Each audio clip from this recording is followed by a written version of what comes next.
Shalom saudara yang dikasihi Tuhan Yesus Kristus, selamat pagi, salam sejahtera buat saudara semua dimanapun saudara berada. Damai dan sukacita oleh Roh Kudus melimpah senantiasa dalam hati dan kehidupan saudara semua. Sebelum kita mendengarkan renungan firman Tuhan, mari sama-sama kita berdoa. Bapa kami yang di sorga, Bapa di dalam nama Tuhan Yesus Kristus, Tuhan yang selalu baik, penuh dengan kasih setia, yang tidak pernah meninggalkan kami mengucap syukur Tuhan. Oleh karena anugerah-Mu, berkat dan perlindungan-Mu di sepanjang malam hingga pagi hari ini. Kembali kami menikmati anugerah-Mu, berkat kekuatan kesehatan yang dari Tuhan. Saat ini ya Tuhan, kami rindu untuk mendengarkan firman-Mu. Urapilah kami, jamah hati kami supaya kami dapat mengerti akan kehendak-Mu. Terima kasih Tuhan, dalam nama Tuhan Yesus kami berdoa. Haleluya, amin. Saudara yang dikasih Tuhan, nats Alkitab kita pada saat ini terdapat di dalam 2 Raja-Raja pasal 4 ayat 1-7. Saudara dapat membacanya secara pribadi kemudian melanjutkan renungan ini. Saya akan membacakan 2 Raja-Raja pasal 4 ayat yang kedua. Tertulis demikian. Jawab Elisa kepadanya, "Apakah yang dapat kuperbuat bagimu? Beritahukanlah kepadaku apa-apa yang kau punya di rumah." Berkatalah perempuan itu, "Hambamu ini tidak punya sesuatu apapun di rumah, kecuali sebuah buli-buli berisi minyak." Saudara yang dikasih Tuhan, sejak zaman dulu sudah ada orang-orang yang memiliki niat jahat dengan modus memberikan pinjaman, tapi dengan bunga yang sangat besar. Sebagai jaminan dari hutang, mereka akan mengambil sesuatu yang sangat berharga. Biasanya adalah anak-anak dari peminjam untuk dijadikan budak. Seperti halnya yang terjadi dalam kisah ini.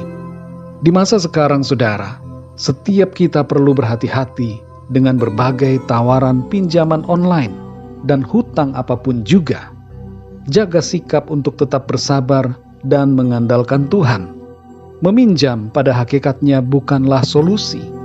Seringkali kita hanya perlu menunggu dengan sabar untuk mengalami pertolongan Tuhan. Dalam kisah di perikop ini, ada seorang janda yang ditinggal mati oleh suaminya dengan keharusan menanggung hutang yang banyak. 2 orang anaknya menjadi jaminan dan akan segera diambil oleh penagih hutang. Nabi Elisa yang dimintai tolong memberikan nasihat untuk memakai minyak yang tersisa di rumah janda ini sebagai modal untuk keluar dari hutang yang membelitnya.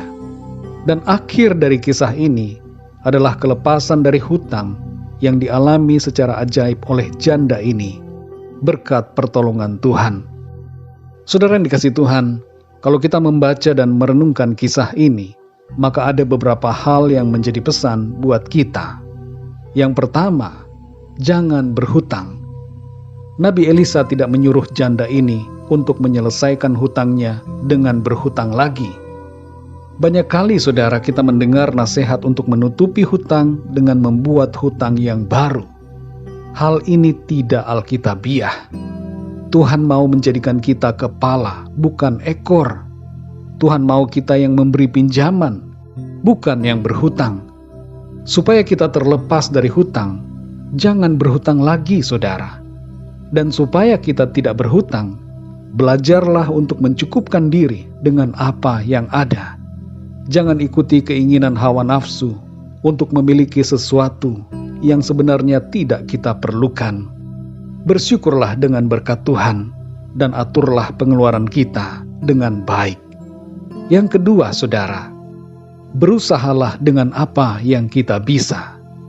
Janda ini diminta untuk melakukan sesuatu dengan minyak yang tersisa sedikit.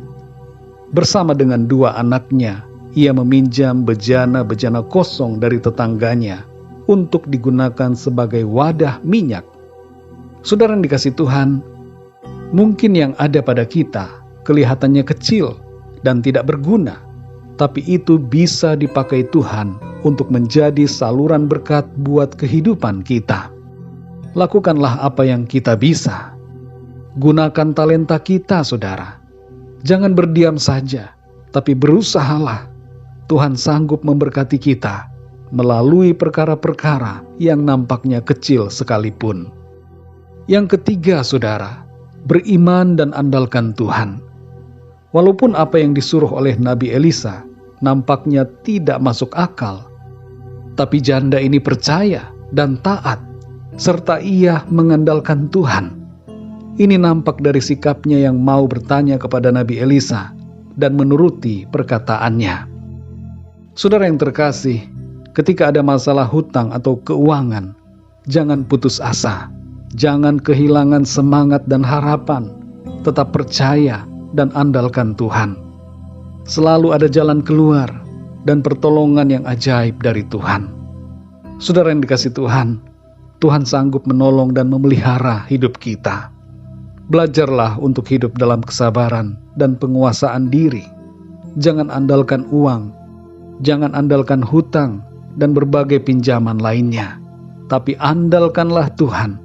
Hidup kita pasti akan mengalami berkat, asalkan kita percaya dan melakukan bagian kita bersama dengan Tuhan. Dalam Yeremia 17 ayat yang ke-7 dikatakan, "Diberkatilah orang yang mengandalkan Tuhan, yang menaruh harapannya pada Tuhan." Mari kita berdoa, saudara. Bapa kami yang di sorga, Bapa di dalam nama Tuhan Yesus Kristus, kami mengucap syukur Tuhan oleh karena kebenaran firman-Mu yang sudah kami dengar pada saat ini, mengajarkan kepada kami untuk kami senantiasa mengandalkan Tuhan, percaya bahwa Tuhan Engkau sanggup memelihara dan mencukupi segala kebutuhan kami. Kami berdoa saat ini ya Tuhan, bagi saudara-saudara kami yang sedang mengalami pergumulan, masalah hutang, pinjaman yang membebani hidup mereka. Kami berdoa agar Tuhan Engkau memberikan pertolongan bagi setiap mereka. Berikan hikmat-Mu ya Tuhan. Berikan semangat kepada mereka.